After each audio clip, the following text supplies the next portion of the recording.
إمام عمر قال لي كافرني إن الرجل لا يشيب عارضاه في الإسلام وما أكمل لله صلاة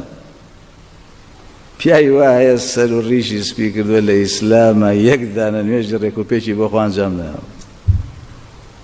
لا يتم خشوعها ولا تواضعها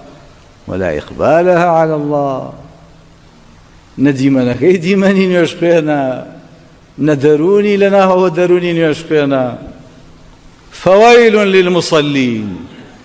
تو شيء مصليتو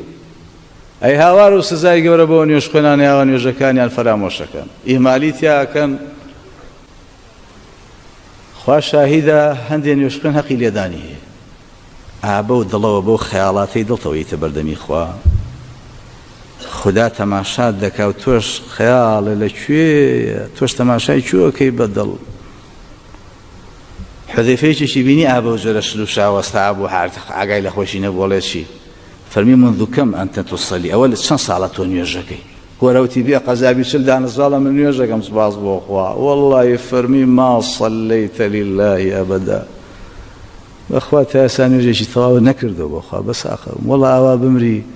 لمت على غير الفطرة التي فطر الله عليها محمد صلى الله عليه وسلم بخوال سلف ديني محمد دركتي لكوتاية